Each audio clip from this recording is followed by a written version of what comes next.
Bismillahirrahmanirrahim. Assalamualaikum warahmatullahi wabarakatuh. Bismillahirrahmanirrahim. Wa bihi nasta'inu la haula wa la quwwata illa billah. Asyhadu an la ilaha illallah wa asyhadu anna Muhammadan abduhu wa rasuluh.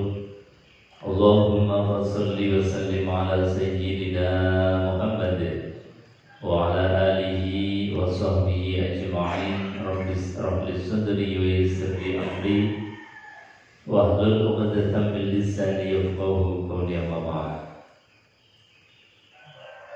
Qala Allah ta'ala fi kitabil karim wa huwa asdaqul qailin. A'udzu billahi samil 'alim minasyaitonir rajim. Bismillahirrahmanirrahim. Ya ayyuhalladzina amanu taqullaha haqqa tuqatih wa la tamutunna illa wa antum muslimun. Shadaqallahul 'azim. Wassadaqa rasuluhul karim wa nahnu ala dzalika minasyahidin. Alhamdulillahi rabbil alamin. Ingkang hormati sedaya pengurus Masjid Assalam dan juga jamaah yang dimuliakan Allah Subhanahu wa taala. Di awal majelis ini mumpung masih bulan Syawal, kami sampaikan taqabbalallahu minna wa minkum taqabbal ya karim. Minal a'idin wal faizin wal maqbulin wal maghfurin wa antum bi khairin fi kulli am. Mudah-mudahan ibadah kita Ramadan kemarin semuanya diterima oleh Allah Subhanahu wa taala. Amin ya rabbal alamin. Dan juga kami secara pribadi mengaturkan mohon maaf yang sebesar-besarnya bila dalam bertutur kata menyampaikan materi berhubungan ada khilaf dan salah, mohon untuk dimaafkan. Mudah-mudahan kita sekalian keluar dari Ramadan sebagaimana yang disifati oleh baginda Rasulullah SAW, kawaladat ummu. Kita bagaikan bayi yang baru keluar dari rahim ibu kita, nggak punya salah dan nggak punya dosa. Amin Allahumma amin. Bapak Ibu hadirin jamaah yang dimuliakan Allah Subhanahu wa taala. Kita lanjutkan kajian tafsir Al-Qur'anul Karim. Melanjutkan pertemuan yang sebelumnya masih pada kajian surat Al-Baqarah. Sekarang di ayat yang ke-31. Di ayat ke-31 ini hampir mirip sama dengan ayat yang pertama kali diturunkan Allah kepada baginda Rasulullah SAW, yaitu menekankan tentang arti pentingnya ilmu.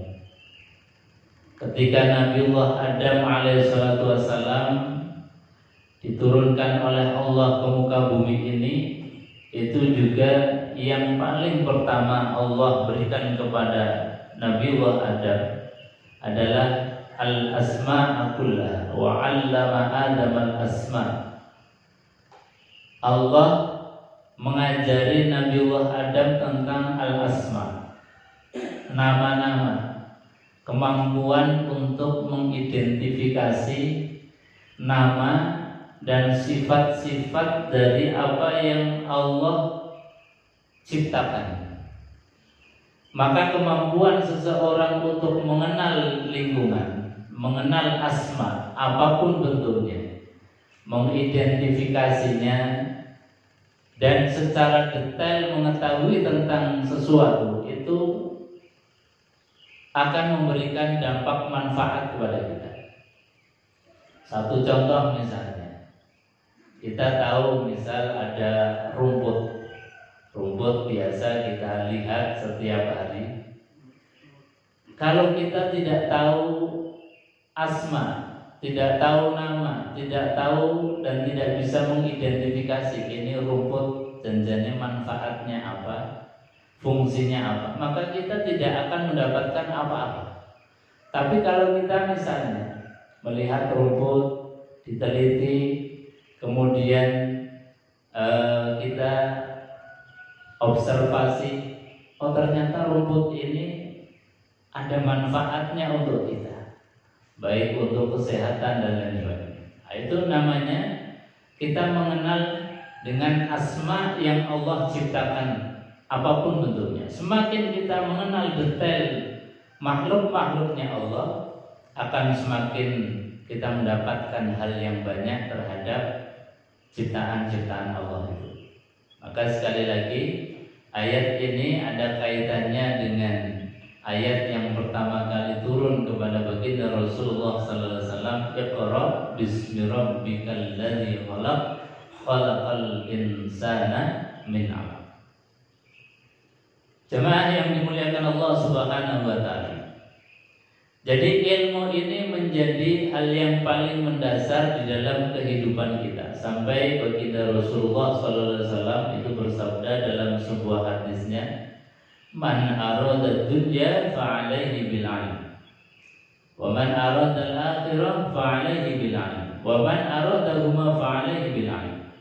Siapa yang pengen sukses dunia, tidak ada lain kecuali kuncinya dengan ilmu.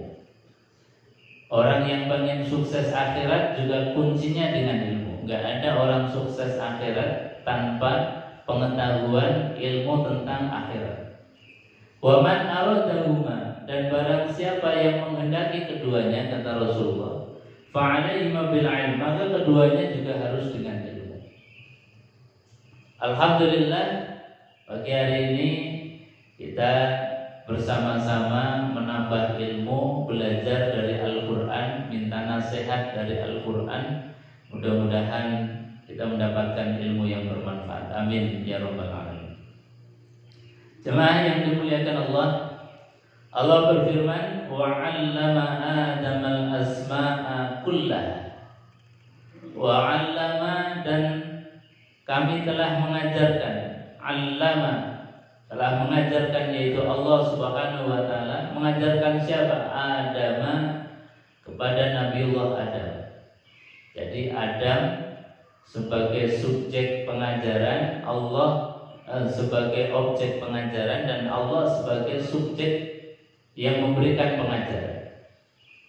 Artinya apa? Bahwa memang ilmu itu adalah haknya Allah, miliknya Allah. Ilmu itu adalah sifatnya Allah Subhanahu wa taala. Maka kalau kita ingin mendapatkan ilmu, maka dekatilah sumber ilmu itu. Yaitu siapa? Allah Subhanahu wa taala.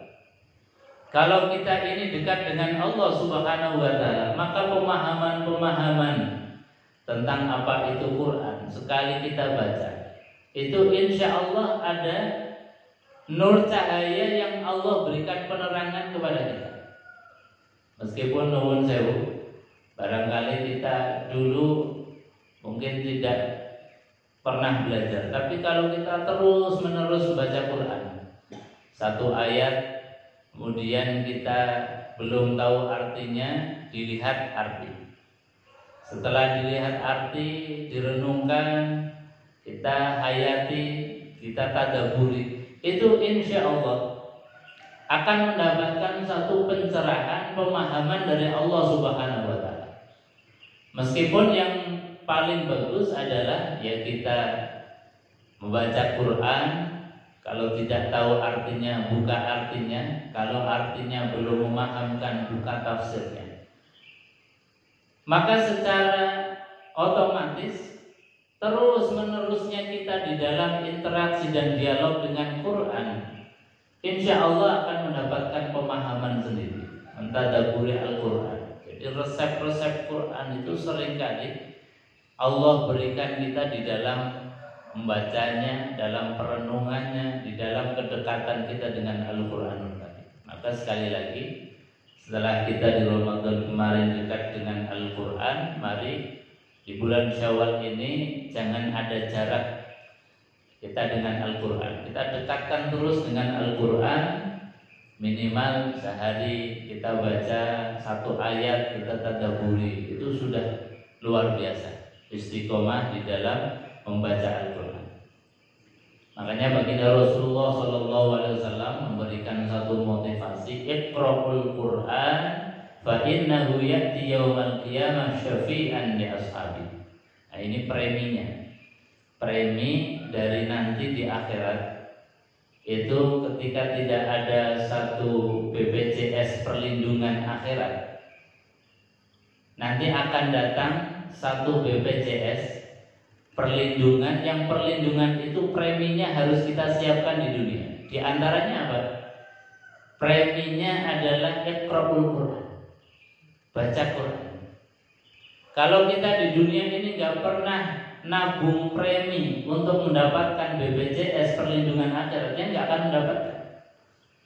Iqra'ul Quran kata Rasulullah, bacalah Al-Quran. Kenapa? Fa innahu ya'ti yaumal qiyamah. Karena nanti Quran di hari kiamat nanti syafi'an li ashabi, akan datang memberikan pertolongan. Nah, BPJS akhirat kita. Kita kadang-kadang di dunia ini ngejar atau perlindungan, apakah perlindungan dari kerja kita, perlindungan dari kesehatan kita, perlindungan dari hari tua kita sudah siapkan. Tapi apakah kita sudah siapkan perlindungan di akhirat? Preminya nggak bayar, preminya cukup kita istiqomah rutinkan baca Quran. Kenapa? Fa innahu ya'ti yaumal qiyamah syafi'an li ashabi. Quran akan datang. Quran yang tiap hari kita baca, yang kerongkongan kita tidak pernah kering dari Quran. Nanti Quran akan menemani kita datang pada hari kiamat syafi'an li ashabi, akan memberikan pertolongan kepada kita.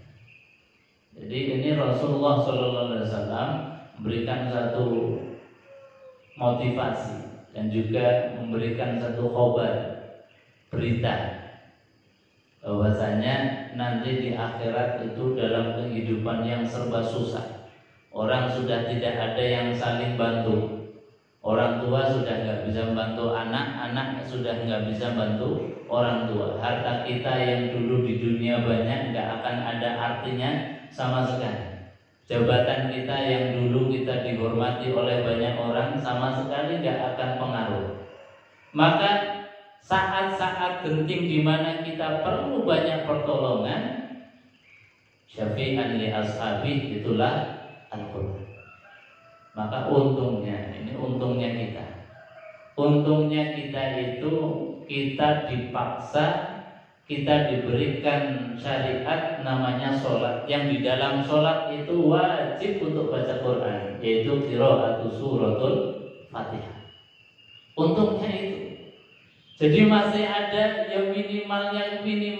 Kita masih ada Fatihah di dalam tiap hari kita. Andai kata nggak ada sholat, mungkin belas kita nggak baca Quran. Andai kata nggak ada sholat, kita ini mungkin sama sekali nggak akan baca Quran. Tapi alhamdulillahnya, setidak-tidaknya meskipun kita nggak buka mushaf, nggak baca tulisan lafaz-lafaz Quran, tiap sholat kita sudah baca Alhamdulillahirabbil alamin Ar-Rahmanir-Rahim Maliki Yaumiddin sampai akhir. Bahkan ditambah surat-surat pendek. Nah, ini sudah ya minimalnya lah. Sudah kita dapat satu ya minimal Quran. Tapi seyogianya jangan gitu. Karena apa? Karena Quran itu betul-betul memberikan syafaat. Maka semakin banyak premi yang kita ini keluarkan, yang kita ini berikan, artinya apa? Semakin banyak bacaan Al-Quran, semakin banyak pertolongan kita. Kita kalau ikut BPJS misalnya, preminya dikit itu kan ya, nanti bantuannya sedikit. Kalau premi kita banyak, nanti suatu saat kita butuh akan mendapatkan pertolongan yang banyak. Nah, begitulah gambarannya. Maka sekali lagi, jangan kita hanya sibuk untuk mengurusi hal-hal yang menjadi kebutuhan kita di dunia, perlindungan dunia, yang kadang kita kesana kemari mencari itu, tetapi lupa untuk mendapatkan perlindungan yang hakiki nanti di akhir. Jemaah yang dimuliakan Allah Subhanahu wa taala, termasuk perlindungan yang namanya hari atau yaumul barzah, hari barzah atau di alam kubur kita. Yang itu juga durasi waktunya juga lumayan panjang dan memang panjang dibandingkan dengan durasi waktu kita, umur kita di dunia ini. Yang di alam kubur itu pun kata Rasulullah Shallallahu Alaihi Wasallam itu banyak sekali hal-hal, apakah itu nikmat ataupun azab siksa kubur. Maka Rasulullah Shallallahu Alaihi Wasallam pun memberikan satu resep perlindungan. Quran, Allah itu memberikan satu surat khusus. Jadi ada satu surat yang ini menjadi premi khusus untuk alam kubur. Yaitu apa? Suratul Mulk, surat Al-Mulk. Makanya surat Al-Mulk itu diantara nama lainnya atau nama surat Al-Mulk itu adalah Al-Waqiyah. Al-Waqiyah, bukan Waqi'ah. Kalau Waqi'ah itu nama surat sendiri, tapi ini Al-Waqiyah. Dan juga disebut sebagai Al-Munjiyah. Jadi surat Al-Mulk punya banyak nama. Al-Waqiyah, Al-Munjiyah, yang menyelamatkan, yang melindungi. Itu surat Al-Mulk. Maka kata Rasulullah SAW, barang siapa yang di dalam atau di dunianya ini senantiasa membaca surat Al-Mulk, syukur-syukur dihafalkan, maka tunji yaumal qiyamah min azabil qabr. Surat Al-Waqi'ah itu, Al-Mulk ini akan datang pada hari kubur kita, ada di alam barzakh kita. Ini tunji min azabil qabr, akan menyelamatkan dari siksa kubur. Ini khusus surat Al-Mulk atau surat Al-Munjiyah atau surat Al-Waqiyah. Makanya ini surat yang sangat penting, jaga-jaga ini untuk kita nanti di alam kubur. Insya Allah kalau kita punya Al-Mulk, kalau nggak bisa dihafal ya dibaca tiap hari. Minimal misalnya waktu subuh baca surat Al-Mulk atau ba'da maghrib surat Al-Mulk. Insya Allah kita sudah tadi punya premi nanti di akhirat atau di alam barzakh, alam kubur, sudah mendapatkan benteng min azabil qabr, dari siksa kubur. Hadirin jemaah yang dimuliakan Allah Subhanahu wa taala, itu di antara Quran memberikan informasi kepada kita. Wa 'allama Adam al-asma, Allah mengajarkan kepada Nabiullah Adam al-asma kullaha, asma atau nama-nama semuanya. Artinya apa? Kalau dalam tafsir ini disebutkan bahwasanya dari apapun itu Nabiullah Adam disebutkan nama-namanya. Kalau dalam pemahaman yang lain, ini Adam diberikan kemampuan untuk memberi nama dan mengidentifikasi sesuatu apapun yang beliau lihat secara indera. Misalnya beliau lihat batu, maka kemudian beliau menamakannya dengan batu atau sesuatu yang beliau berikan nama. Kemudian bukan hanya sekedar nama, tapi diidentifikasi nama atau batu ini fungsinya untuk apa, gunanya untuk apa. Oh ternyata batu ini bisa berguna untuk misalnya membangun sebuah bangunan rumah, untuk melindungi kita dari hewan-hewan buas, melindungi kita dari panas teriknya matahari. Dengan batu yang besar kita bisa menyelinap di sela-sela bawahnya. Ini namanya kemampuan mengidentifikasi. Allah mengajarkan kepada Nabiullah Adam al-asma kullaha semuanya. Ini menjadi dorongan kepada kita. Apapun yang di sekeliling kita itu sejatinya adalah rahmat berkah dari Allah Subhanahu wa taala, yang kalau kita ini bisa mengidentifikasi, bisa meneliti secara dalam, itu pasti bermanfaat bagi kita. Nah, seperti tadi kita melihat rumput, kalau kita tidak teliti maka tidak akan mendapatkan rumput ini sejatinya untuk apa bagi kita. Tapi kalau kita teliti, oh ternyata ini adalah obat dari obat diabetes misalnya. Oh ini obat daripada obat luka. Oh ini obat daripada macam-macam. Semakin banyak kita meneliti akan semakin banyak mendapatkan sir rahasia-rahasia Allah yang Allah titipkan di setiap penciptaan Allah terhadap alam semesta ini. Makanya penggalian terhadap ilmu ini menjadi hal yang sangat mendasar bagi kita. Summa 'aradhum 'alal malaikah.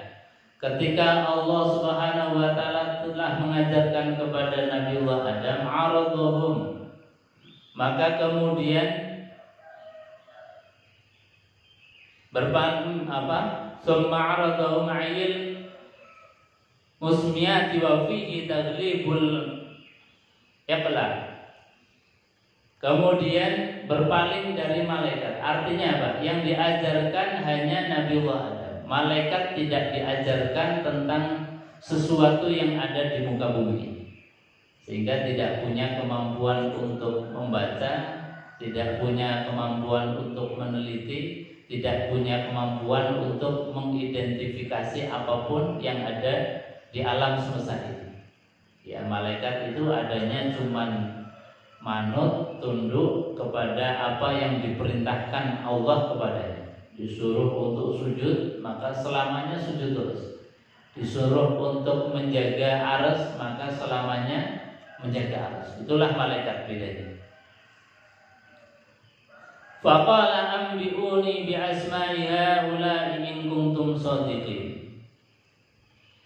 Faqala anbi'uni ay akhbiruni bi asma'i haula'i in kuntum shadiqin. Maka kemudian Allah mengatakan kepada malaikat, wahai malaikat, kalau memang kalian itu tahu, maka beritahukan kepada aku bi asma'i haula'i in kuntum shadiqin, jika kalian itu memang orang yang benar. Yang di ayat yang sebelumnya kan diceritakan bahwasanya malaikat itu mensomasi Allah Subhanahu wa taala, mempertanyakan tentang qadarnya Allah terhadap Nabiullah Adam alaihissalatu wassalam, yang Allah akan menciptakan khalifatullah fil ard, yaitu manusia. Maka kemudian dipertanyakan oleh malaikat. Akhirnya ini juga dipertanyakan oleh Allah Subhanahu wa taala. Wahai malaikat, kalau memang kalian itu orang-orang yang benar, maka ceritakanlah apa yang ada di sekelilingmu itu. Nah, ini Allah Subhanahu wa taala membalas tentang apa yang dipertanyakan oleh malaikat. Qalu subhanaka la ilma lana illa ma 'allamtana. Maka atas kerendahan hati malaikat itu kemudian mereka mengatakan subhanaka la ilma lana illa ma 'allamtana. Maha suci Engkau ya Allah, la ilma lana, tidak ada ilmu bagi kami. Karena memang kami tidak diajarkan apapun. Kami hanya diajarkan, diperintahkan untuk tunduk sami'na wa ata'na. Maka kami pun sami'na wa ata'na. Apa yang diperintah, maka itulah yang kami lakukan. Maka malaikat dengan kerendahan hati mengatakan bahwasanya la ilma lana illa ma 'allamtana. Kami tidak mengetahui apa-apa. Kami tidak punya ilmu apa-apa illa ma 'allamtana, kecuali apa yang Engkau ajarkan.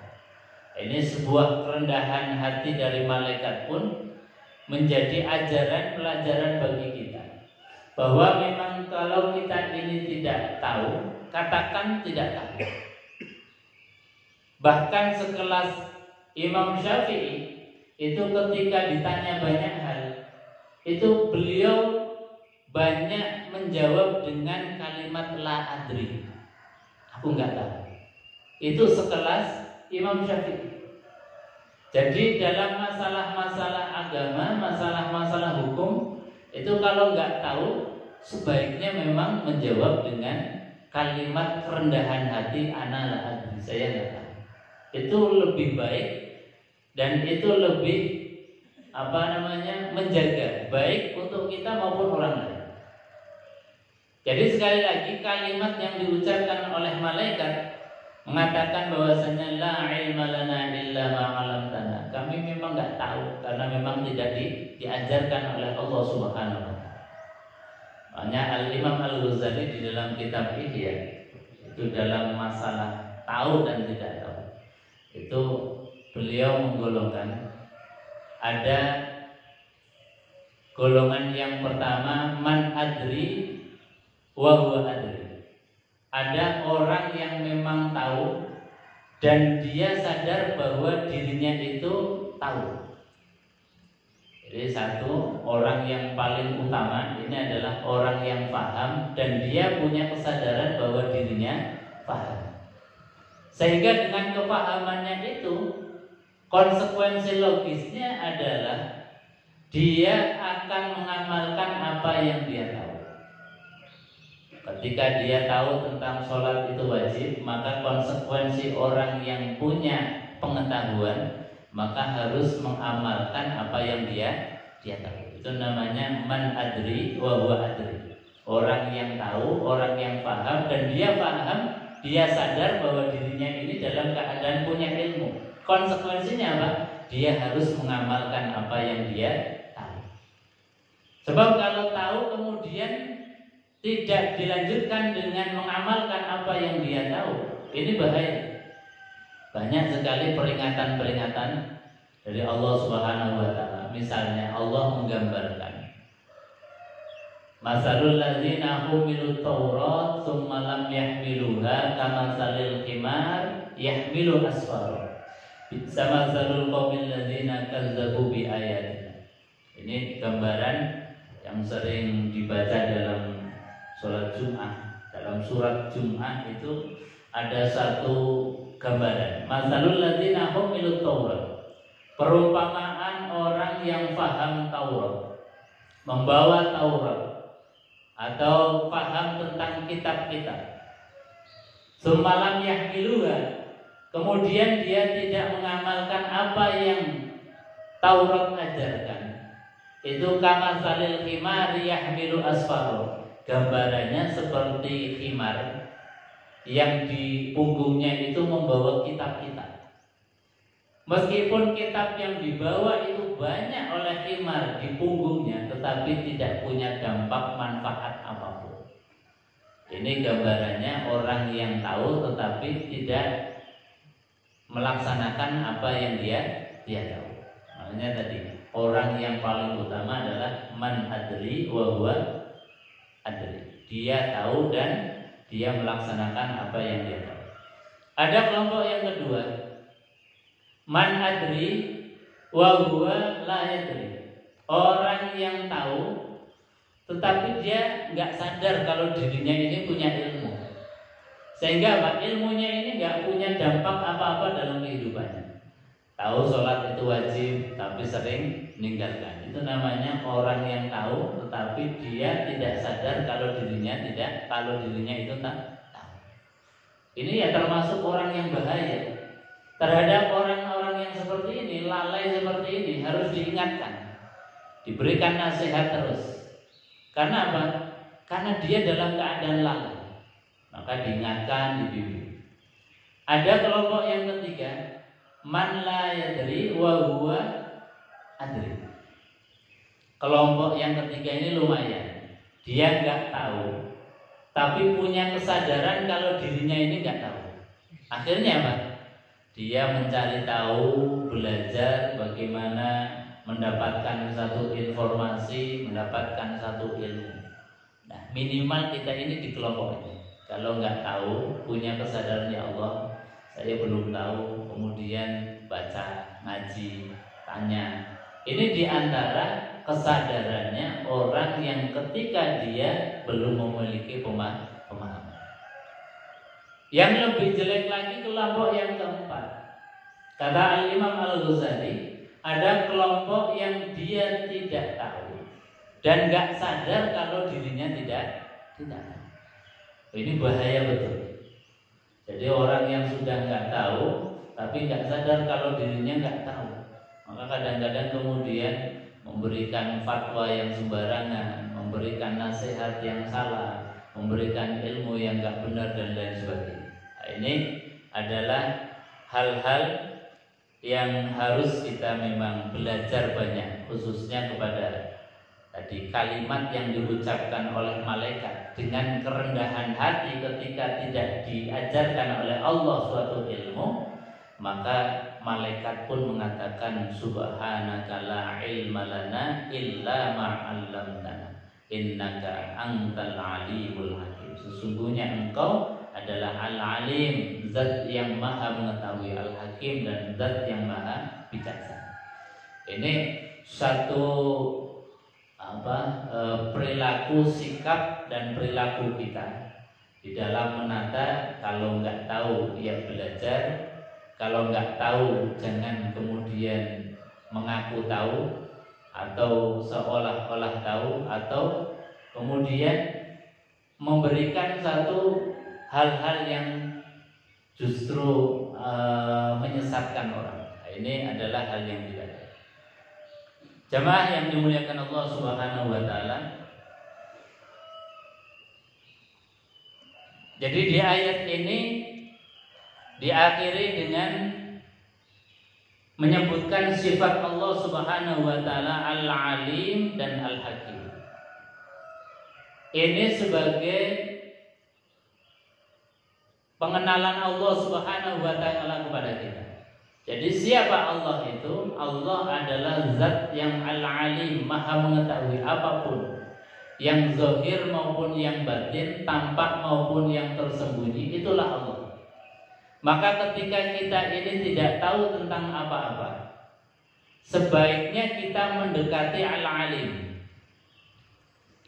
Ketika kita tidak mengetahui apa-apa, kemudian kita berdialog dengan al-alim, dengan Allah Subhanahu wa taala, insya Allah intuisi, ilham ataupun apapun bentuknya, Allah seringkali memberikan pemahaman kepada kita.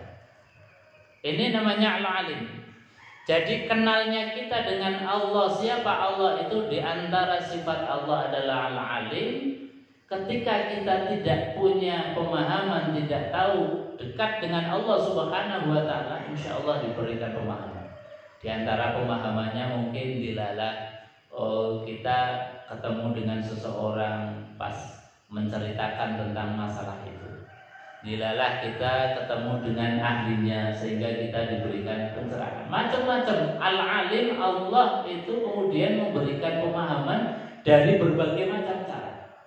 Termasuk cara yang instan, yaitu misalnya ilham, pemahaman yang secara intuisi, atau pemahaman yang secara alamiah, secara terus menerus kita rasakan.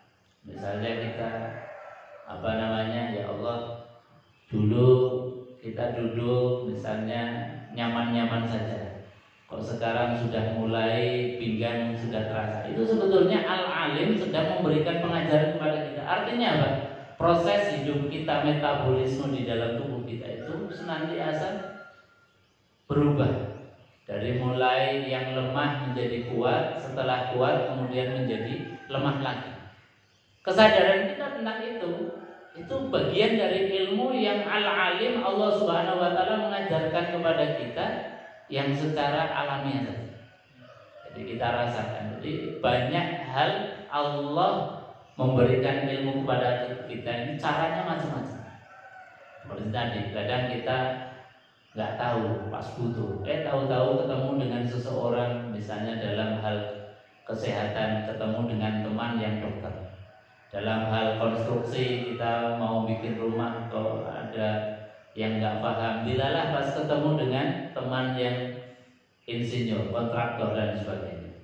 Ini cara Allah memberikan ilmu dengan berbagai macam cara, termasuk cara yang instan tadi, yaitu melalui intuisi, melalui ilham, melalui langsung Allah berikan pancaran pemahaman kepada kita. Nah, mudah-mudahan dengan kita dekat dengan Al-Alim, zat yang maha mengetahui, Apapun bentuk kegelapan kita, insya Allah terpancar, diberikan oleh Allah ilmu-ilmu dari Allah Subhanahu wa taala, sehingga jalan keluarnya itu mulai terbuka, mulai padang terang, sehingga hati pikir tidak menjadi gelap. Hadirin jemaah yang dimuliakan Allah, saya kira itu untuk kajian pagi hari ini. Sebelum ditutup, mungkin ada yang mau ditambahkan atau ditanyakan, monggo silakan.